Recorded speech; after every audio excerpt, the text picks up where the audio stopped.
স্মারকলিপি দেওয়ার সময় সাংবাদিকদের রাজধানীর দিয়াবাড়ির মাইলস্টোন স্কুল অ্যান্ড কলেজে ঢুকতে না দেওয়ায় নিরাপত্তা কর্মীদের সঙ্গে হাতাহাতি হয়েছে কয়েকজন অভিভাবকের।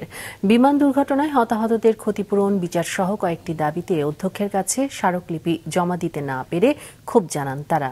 মাহমুদ কমলের রিপোর্ট। বেলা তখন 12:30টার বেশি। Milestone school and college Diabari শাখায় বিমান বিধ্বস্তের ঘটনার সঠিক বিচারসহ বিভিন্ন দাবিতে স্মারকলিপি দিতে যান কয়েকজন ভুক্তভোগী অভিভাবক। কিন্তু স্কুল কম্পাউন্ডে সাংবাদিকদের ঢোকার অনুমতি না দেয়ায় মূল ফটকে নিরাপত্তা কর্মীদের সঙ্গে শুরু হয় তাদের ধস্তাধস্তি। এক পর্যায়ে জোর করেই ভেতরে প্রবেশ করেন বিক্ষুব্ধ অভিভাবকরা, সঙ্গে সাংবাদিকরাও। অধ্যক্ষের কাছে স্মারকলিপি দিতে বৈঠকরুমে প্রায় 30 মিনিট অপেক্ষা। এই অভিভাবকদের বেশ কয়েকজন ওই দুর্ঘটনায় হারিয়েছেন সন্তান। তারা চাচ্ছিলেন অধ্যক্ষ নিজে এসে স্মারকলিপি গ্রহণ করবেন। অন্যদিকে অধ্যক্ষ ক্যামেরার সামনে আসতে চাচ্ছিলেন না, ফলে ধীরে ধীরে পরিস্থিতি আরো উত্তপ্ত হয়ে ওঠে। আমাদের বাচ্চা পুরো ছাই হয়ে গেছে, এখনো 1 মাস হয় নাই। ফেসবুকে লেখা আমরা এতদিন ধরে কিভাবে কান্না ধরে রাখি টাকার জন্য নাকি, এইগুলোর জবাব চাই। আজকে আমাদেরকে নিয়ে মিথ্যা অপপ্রচার করা হয়েছে, আর সেগুলো আপনার প্রতিষ্ঠানেরই কিছু টিচার করেছে। তো এটার অ্যানসার কি আপনি দিবেন না স্যার দিবে? এক পর্যায়ে অধ্যক্ষ ছাড়া স্মারকলিপি না দেওয়ার সিদ্ধান্ত নেন বিক্ষুব্ধরা।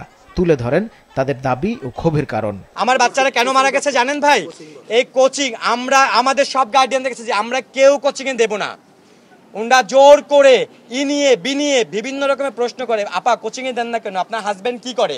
আপা আপনার বাচ্চা পিছিয়ে যাচ্ছে, কোচিং এ দিচ্ছেন না কেন? সেদিনের ডায়েরি আমি পেয়েছি, আমার ছেলে সেদিন ডায়েরি সবগুলা কমপ্লিট করেছে, ক্লাস করেছে। তাহলে আমার ছেলে মারা গেল কেন? অবশ্যই কোচিং এর কারণে ছিল। আমার ছেলে কোচিং করতো, এটা ওনারা মিথ্যাচার করেছে।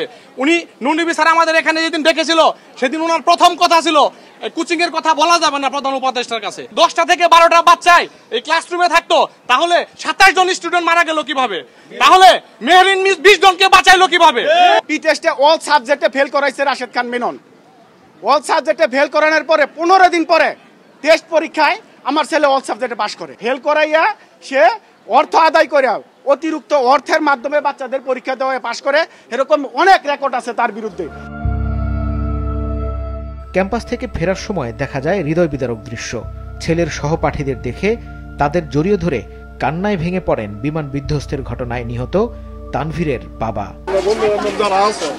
সবাই একটু আমার বাসায় যাবো, আমি তোমাদের সবাইকে একটু দেখবো। ওদের মাঝে এখন আমার ছেলে আর নাই, আমি ওদের দেখে আমি আর ধরে রাখতে পারতেছি না। আজকে ওদের সাথেই তো আমার ছেলে ক্লাস করতো। মাহমুদ কমল, মাছরাঙা সংবাদ, ঢাকা।